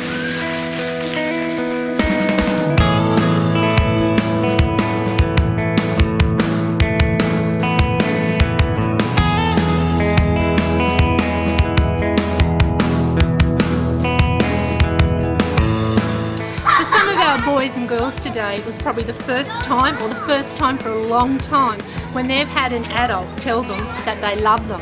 And the first time for some of them when they've told someone that they've loved them. So that is very special, and that's very, very empowering. Nick's visit has been part of our annual Speak Up Day, when as a school community we stand up and make a stance against bullying, and we say it's okay to be different. What Nick has done for us, he's actually celebrated being different. He's celebrated being special, and that's just been wonderful. And I really think that Nick should be a mandatory part of every school curriculum. And if any families, people out there, boys and girls in schools, can get to hear and see Nick, grab it with both arms.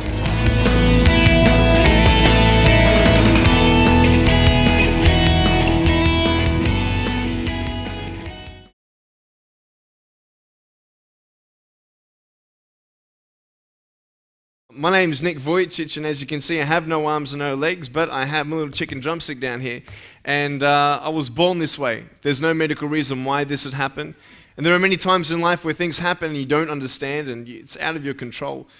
And I talk about choices in life. I talk to the kids about, what are you going to believe? Are you going to believe that, it's okay to give up, or are you going to get up? And just knowing that we all do have problems. We all, get teased at school. You don't have to have no limbs to get teased at school. You can have a crooked nose. You know how it is. At school, everybody teases everybody. And it's so hard, I guess, as parents. I'm not a parent. I'm not married. I do not have kids. But I know many parents that have a struggle trying to convince their kids not to worry about what other people think of them. You try to convince your daughter that they're beautiful. You try to tell your boy that it's okay that he's shorter. It's okay that he can't play basketball like everybody else. And that's just why I love my life, because I'm being used as a unique and powerful tool for people of all ages to give a fresh perspective. And the thing is, your daughter won't believe you that she's beautiful, but she'll believe me when I tell her she's beautiful. To hear an outside adult say something, and not just another teacher or not just another speaker, because I know when I was in school, and I don't know about you, but when you're at a seminar or something and you see someone with arms and legs up on stage and you're thinking, well, what kind of message is this going to be? Or when he talks about or she talks about struggles, you're going to think, well, they don't know what I'm going through, and they don't know anything about your life, and what do they know about pain? Thing is, when I get up on stage, everybody sees that I've gone through something, some pain. And automatically I have the 100% attention of all students. And it's amazing to see that. So today I spoke to all the kids here over 2 sessions, talked about bullying and self-esteem, dreaming big and never giving up, basically. And just gave them a couple, cool tricks like kicking a tennis ball around, and showed them how I drew with my mouth, and how, I have a pen here, and showed them this. This is how I actually write with my foot down here, and I can actually write and draw and all that. I've actually learned how to do typing on a normal computer, 43 words a minute. I've done a double degree in accounting and financial planning. I'm a real estate investor. I'm a stock market investor. I'm a motivational speaker, preacher, and evangelist. I've spoken to 1.7 million people face-to-face across 12 nations in the last 4.5 years. It's been amazing, and I love my life. And, one of the things I talk to students is, can you be thankful? Can you be thankful? I had to have a choice of either be angry at the fact that I had no arms and no legs, or be thankful that I had my chicken drumstick. Or be thankful that I had, my BMW 7 Series. I'm going to take that to pimp my ride and, get some spinning rims on that and get a subwoofer on that. That would be pretty cool. But, we have a choice to be thankful, either to, give up or keep on going and do the best with what you got. I also told the students that it's not about being good at everything, but, basically doing your best. Just because you fail at something, it doesn't mean that you're a failure. And just because people tease you, it doesn't mean that it really matters how you look, because it's not how you look, it's who you are. And so just these basic values and principles actually change perspectives of lives. And I was just talking to some teachers who heard some feedback from some kids, and one boy said, Nick's given me confidence. For a 5-6-year-old to say that, say that word and what that means, I don't know, but there was one little boy who came up to me and said, Nick, you're more of a man than I am. And I'm like, wow, and he's 6 years old, it's just amazing. And, they're going to talk about me for the next 2 weeks. You're going to see it when they get home. They're going to talk about it. And that's why I love my life, is because I found purpose. And what I talk to many adults about is about purpose, finding your purpose. And teenagers these days, they get caught up in drugs, sex, and alcohol, and they're trying to find their happiness and security in temporary things of how they look, who they associate themselves with, what they do, and what they don't do. And I talk about happiness, and if you put your happiness in temporary things, your happiness will be temporary. And so these are the key sort of boundaries that I've seen in my life, and gave me a new perspective. You know that old saying where you have a glass halfway filled with water, it's either half empty or half full. I love my life. I actually wouldn't change a thing because I have found my purpose. You see, there's no joy in having no arms and no legs, but there's joy in the purpose of your circumstance. I mean, what good could possibly come out of a man being born without arms and legs? And I want to ask you today, what would have to happen in your life for you to look back after 80 years of pain, tribulation, and trials, to look back and say, it was worth it? What would actually have to happen? Let me ask you this. If you saved one person's life, would your life be worth living? Yes, of course. Why? Because that one life might be your child. That life might be, quote, you, if it's somebody else. And what I want you to know is to never underestimate the power of your influence on your children. Do not ever underestimate the power of your influence on your children. Because yes, they're going to go through different scenarios and different seasons in life where they won't listen to you, and they'll rebel against you, and they'll get angry at you, and they'll shout at you. And you're going to try and see that the boundaries sort of shift as they grow up. And I see in my life how my parents have treated me and what influence they were on me. I tell you, there are some things that happen at my school that my parents never knew about. People telling me, that I'm not good enough. And, I used to cry at times and tell them, what names people would call me. But I tell you, there were things that my parents didn't know about. And kids are not always good at hiding things, but as they get older, they'll be able to hide things better from you and close the door and put a do not disturb sign. How was school? Fine. What'd you learn? Nothing. How was school? Boring. What'd you do? Nothing. What'd you learn? Nothing. What's new? Nothing. Can I play computer? That sort of thing. And you sort of start to doubt your influence upon your kids, but I want you to know that you are the largest influence on your children's life. Period. The second adult influence that they have are their teachers. That's why I talk to a lot of teachers about how important their purpose is. Because there are many parents who are too busy. We're all busy. How you doing? Busy. What's been going on? I don't know, but I've been busy. We're all busy doing something, getting up, going to work, making money. Why? Because you need to provide finances and food on the table. It's how it is. It's how this life is. Yet caught up in the routine, you forget about what's important. You sort of feel like you're caught in between a hard place and a rock, and it's difficult to actually sit down with your kids and have time with them. And I used to kiss them at night, and tuck them into bed or read them a story or something like that. But I tell you, life is a journey. And sometimes you're not going to see the influence in your kids' lives. But I want you to know that it is there. And my greatest influence was my parents. And I am thankful that my parents cared enough for me. See, I was born this way, and there's no medical reason why this had happened. And doctors can't still tell me today why this had happened. But I'm so thankful for my parents who accepted me just like any other child, raised me up, and gave me positive influence all the time. We just got to be real with our kids. When I came back from school crying about people teasing me and putting me down, my parents said, don't worry about what they say. Just don't worry about what they say. Try ignore them. But I couldn't ignore them. I was actually one of the first disabled students to be integrated into a mainstream school in Australia. And I had all the attention on me, and a lot of people teased me and put me down. And you can't ignore it. But you can be that person in their life. That security of knowing that they can always come back to you and you will always love them for who they are, not how they look, or not how good they are, or not what they're good at and what they're not good at, but that unconditional love. You know what? I'm thankful that I was raised up in a whole home. My parents are still married, and there are many broken homes in today's society.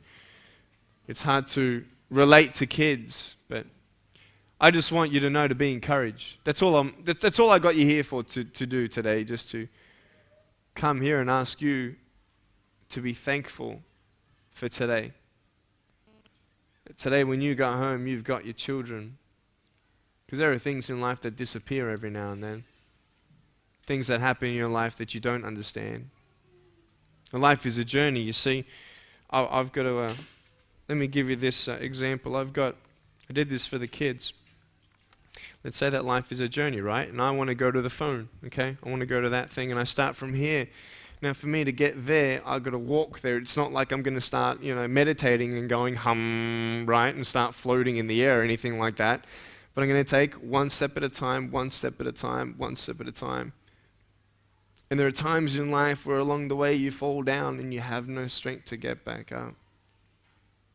And just to illustrate my point, I'm just going to jump off this table, do a back twist, and land on the floor. Okay? Is that cool? You ready? Ready? 1, 2. I'm joking, man. Are you serious? If I did that, I'll break my arm or something. All right. It's all good. Just breathe. It's all right. All right. So along the way, you might fall down like this. Ready? All right. So what do you do when you fall down? You get back up. Everybody knows to get back up. It makes sense, because if you start walking, you're not going to go anywhere. But there are times in life where you fall down and you feel like you don't have the strength to get back up. Sometimes you just don't know what to say to your kids anymore. Sometimes you don't know what to tell yourself anymore. We all have a fear of being alone. And there are two things in life that as human beings that we always want to hear. The first thing is that you're loved. And the second thing is that everything's going to be okay. And I was told those two things by my parents all the time. And I'm thankful for that. But I had a hard time believing their words when they said everything's going to be okay, because they don't know what I'm going through. They don't know my pain. They don't know how it feels to be in my shoes, metaphorically speaking. But this is the thing. Is that if they didn't tell me that everything's going to be okay, then who would? If they didn't tell me that I was special the way that I was, then who would? If they didn't tell me that there was hope, then who would? It is so important to be that support for your children, because sometimes all that they have is you. And whether they believe you or not, keep on telling them that they're beautiful. Keep on telling them that everything's going to be alright. They want to believe you. It's hard to believe you, but they will. They will at least have that support, knowing that that security is there. And I just want you to know that maybe today you're down. And it should be impossible for a man without arms and legs to get back up, honestly. I mean, tie the hands and feet of your kids up tonight, push them down and see if they're going to get up, right? Tell them you'll see them tomorrow, right? Thing is this, though, that if I try 100 times to get back up, and if I fail 100 times, if I decide to give up, I'm never going to get back up. And this is one of the things that I told your kids. I told them, when you fail, try again. When you fall down, get back up. Don't give up, get up. There is hope for you today just because you're here today. Because you have choices today that you can make. You can go to the shops today and either put a smile on your face at the cashier, or you can be grumpy and get frustrated because you're late. You can either get home and be stressed because of life and get all the things done that you need to get done, but you never hug your kids. You feel like your relationship with your kids get further and further away. All we can do is our best, guys. That's all we can do. Do your best. And I just want you to know that when you're down, you will find strength to get back up. I found my strength in Jesus Christ, and you're going to find your strength in whatever you find it in. But I want you to know that this is not the end. When you fall down, it's not the end. It's not where you are, it's how strong will you finish. And you'll find the strength to get back up like this.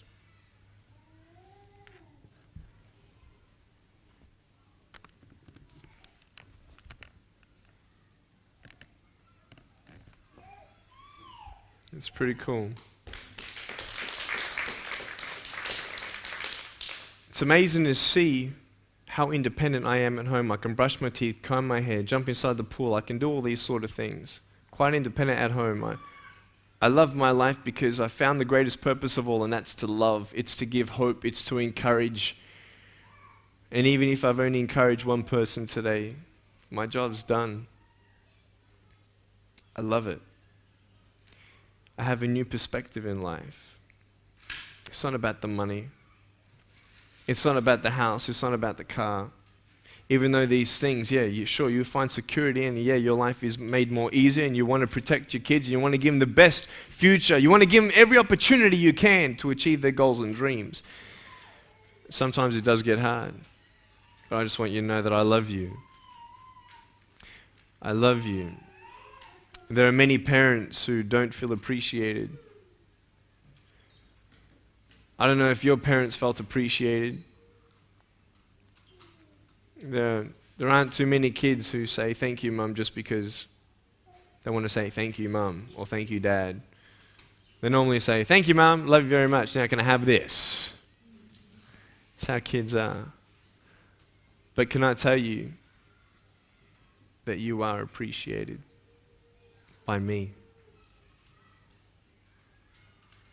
Because when I'm gone, I'm not here to encourage your kids anymore. I want you to know this as well. You might be tired, you might be exhausted. You might not feel that you have that purpose in your life yet. But just because you can't see hope yet, it doesn't mean it's not coming.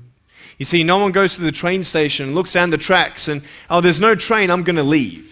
They go to the timetable and schedule and waiting for the train. Why? Because the train's coming. Just because you can't see the train, it doesn't mean the train's not coming. You see, I asked the kids, how many feet do I have? They said 1. I said, well, look, I've got another one here. Just because you couldn't see it doesn't mean it's not there. Just because you can't see hope in your life, it doesn't mean that it's not there or it's not coming.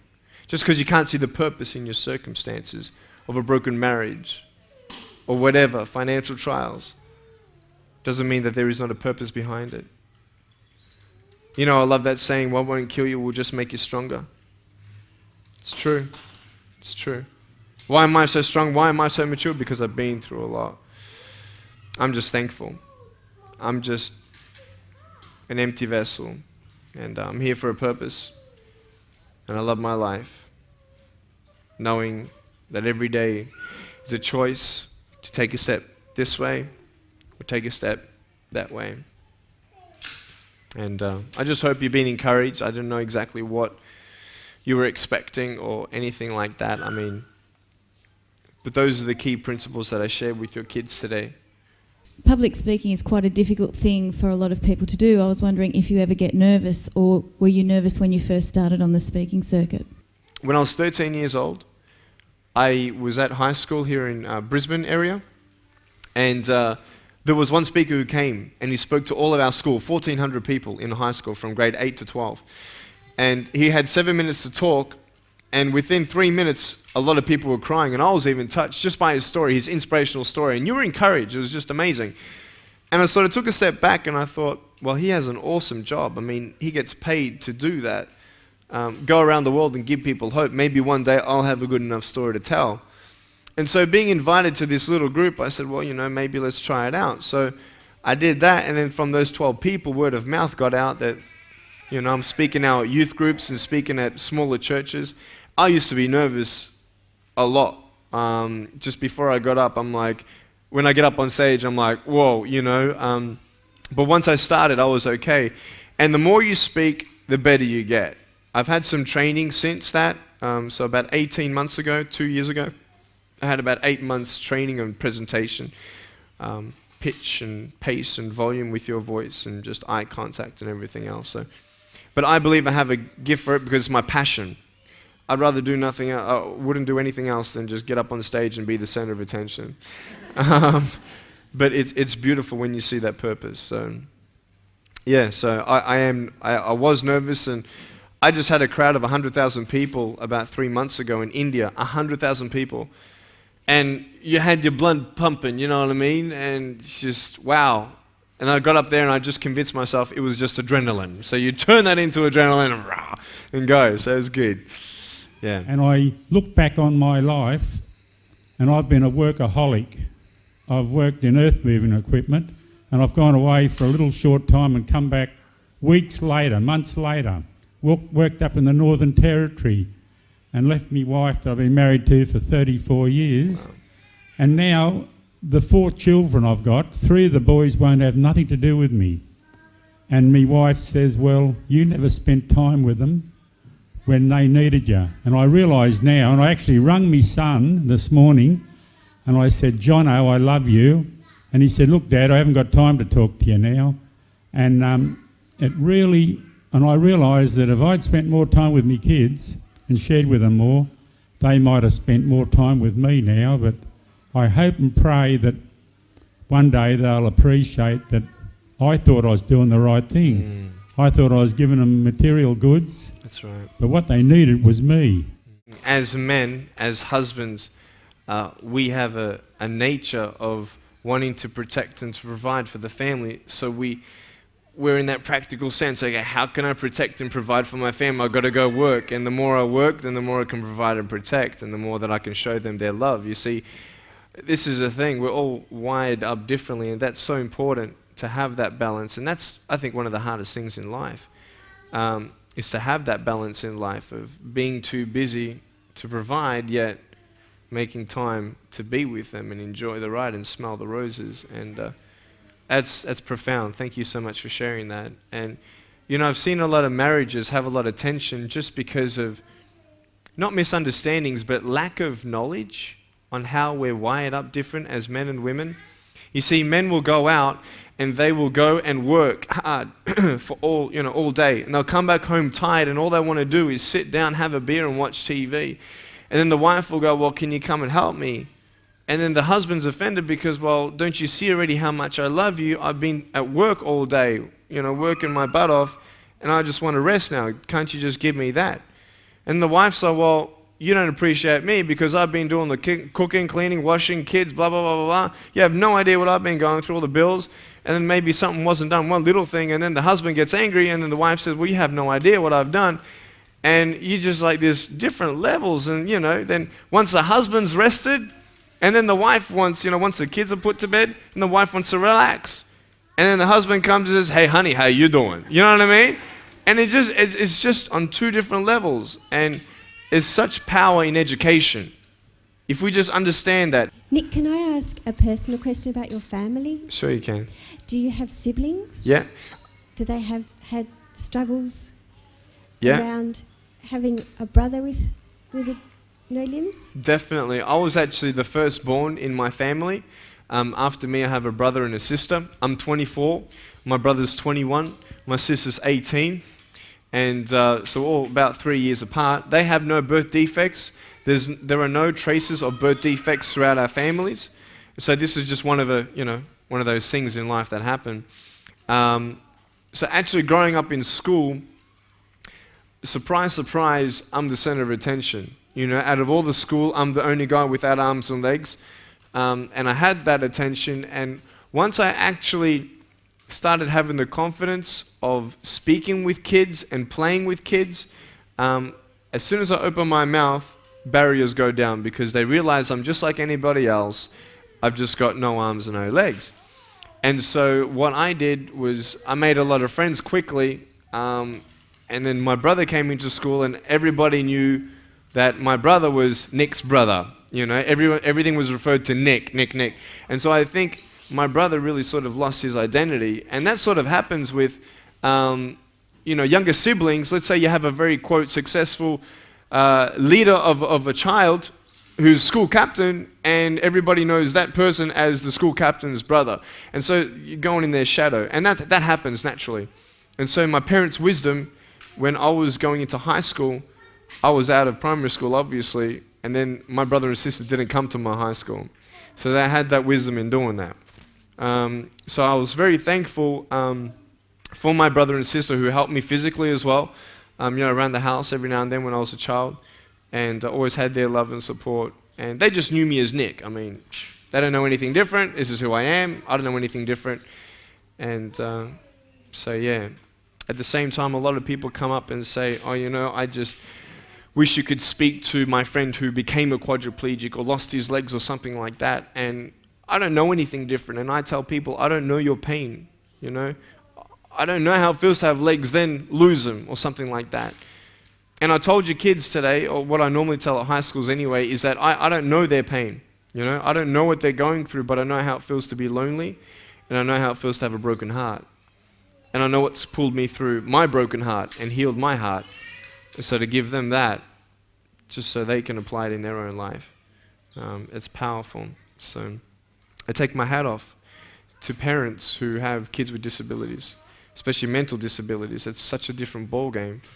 And they're my inspiration. A lot of people ask me, what is my inspiration? They're my inspiration, to see how they love that child and the purpose of that child, even though they can't speak, they can't think for themselves. They just bring perspective in your life just by a smile. They've done that for me. And just because of that, that's purpose in their life, in my eyes. And there's no mistakes in life, I don't believe. I believe all things come together for the good. And I've seen it in my life anyway. And all I can talk from is my own experience. So. Ladies and gentlemen, it's just been an absolute privilege and honour for our school to host Nick here today. It's been extremely powerful, as I think a lot of you are sort of experiencing the power of the message coming here from Nick. He's such a fantastic guy, he's extremely engaging, but just what he's given our boys and girls today, we just can't place a value on that. The majority of our students chose to hug Nick, and I wouldn't have been able to have predicted that before this visit. And one of the little boys went up and he said to Nick, "You're the man." Nick's response to him was, "I love you."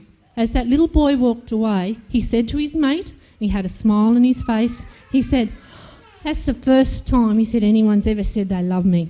Now, sometimes I think the message that Nick is giving, that little boy I'm sure has got parents and family that love him dearly. But sometimes as parents, we don't say it enough, and I think that might have been the situation. A girl came and said to me, "Mrs. McKinnon, you know, been a bit of a whinger, I reckon, and I'm not going to whinge anymore." So Nick, on behalf of the Pottsville Beach School community, staff, parents and students, thank you very, very much. And it's just been a pleasure to share this tiny little part of your life, and it's been wonderful to be able to celebrate being different. Thank you. Thank you so much. Appreciate it, Debbie. Thank you for giving me this opportunity to speak into your life and share with you my story. I hope you've been challenged and inspired to never give up, and I believe that you have been touched. I'd love to hear from you. Write to me. Go on my website, attitudesaltitude.com. I enjoy reading so many people's testimonials on how my life has impacted theirs. So please write to me or email me.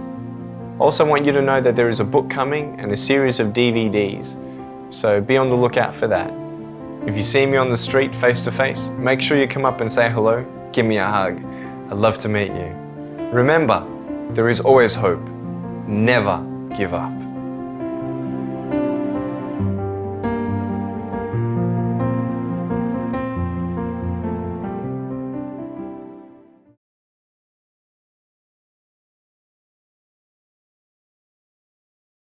I just love life.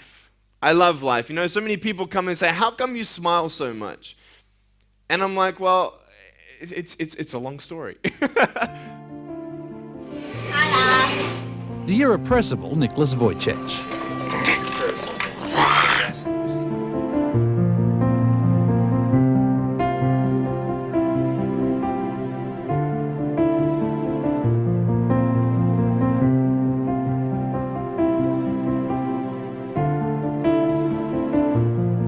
The birth of a son with no arms or legs was a challenge they didn't want. I really couldn't believe it. I just thought it was a bad dream. I thought I'd just wake up any minute and it's all over. So I wasn't sure whether I was going to take him home. And I didn't think I would be up to looking after him.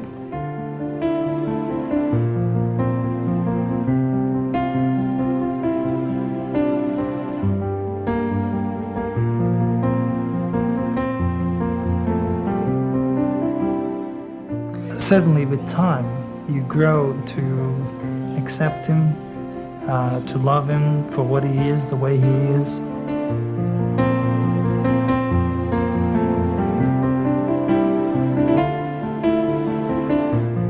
Providing Nicholas with everything he needs is a constant struggle.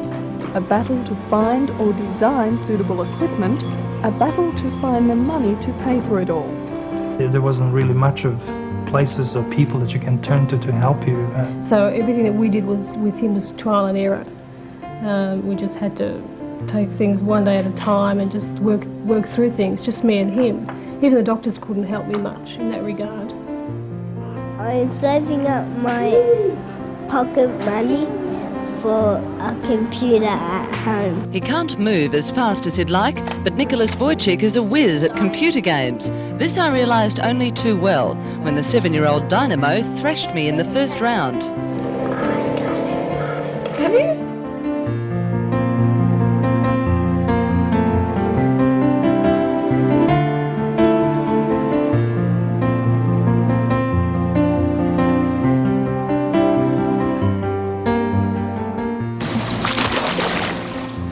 Swimming is his latest achievement, this performance after only 2 lessons.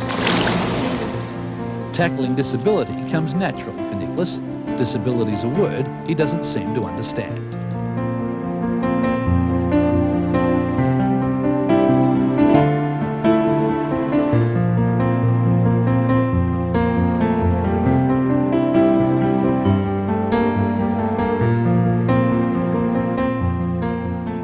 Through a combination of technology and sheer willpower, Nicholas is successfully driving his way through his 6-year-old world. But there are some things that still defeat him. Like in the toy box in my room, I want to get something and I can't get it because I don't have any arms or legs. And he regards himself as normal, just with a few bits and pieces missing. You kind of wonder, try to imagine what kind of future is he going to have and what kind of life this person is going to lead. I think he's going to have quite a good life. And he loves life, and he rises to the challenge. He works out his own ways of doing things and surprises me constantly. He's a really good kid. He's really great. I wouldn't change him.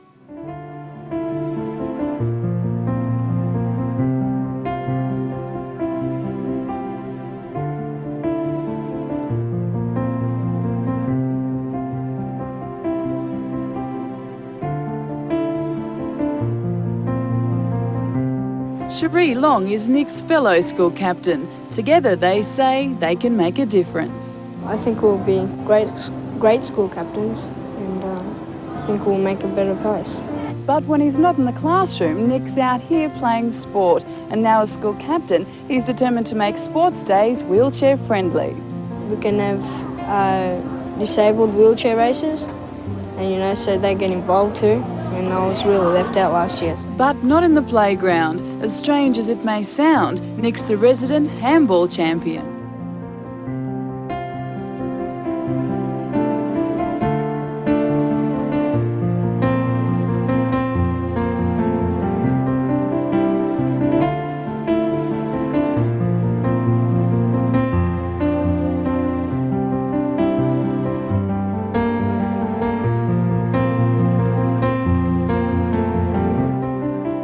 There were times where I sort of looked at my life and thinking, well, I can't do this and I can't do that. And you keep on concentrating on the things that you wish you had or the things that you wish you didn't have. And you sort of forget what you do have.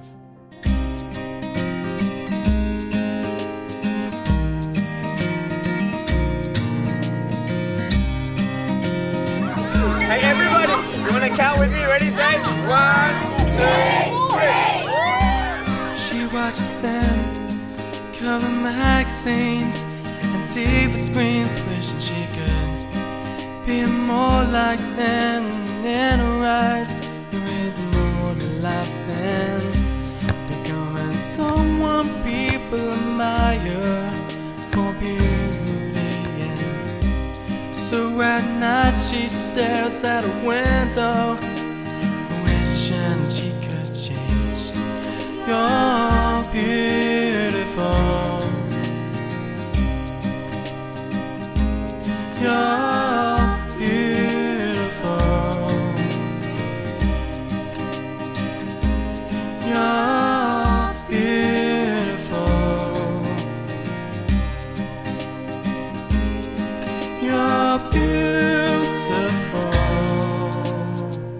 just the way you are.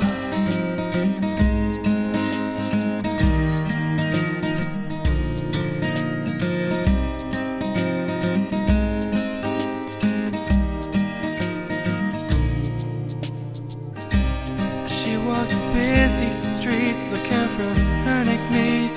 Maybe he will be the one.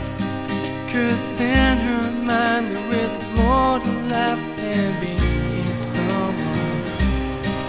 But deeper down she has found the one thing that makes her love. So she is looking for it in all the wrong places. You're beautiful. You're beautiful. You're beautiful. You're beautiful. Just the way you are.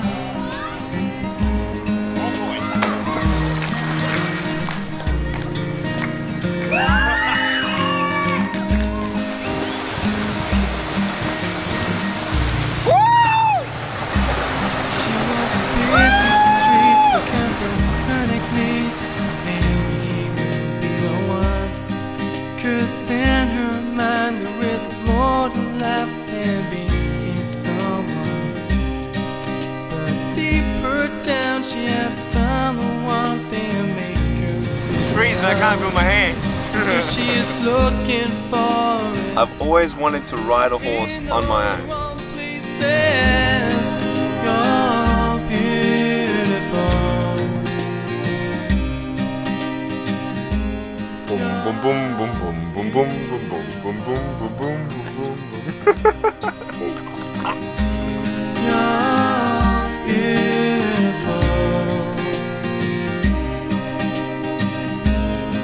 You're beautiful. Just the way you are.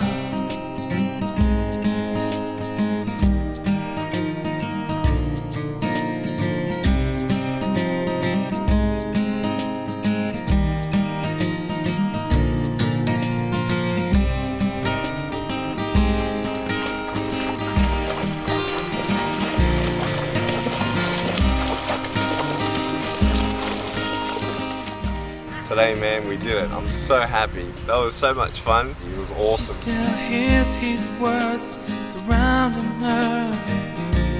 Love you, man. I'm good. Thanks a lot, bro. Give me a hug. They faded her away. So at night she stares at a window. She could change. When she catches her reflection, she hopes there was another way. You're beautiful. You're beautiful. You're beautiful. What's that? That's fun. Let's do it again. Just the way you are.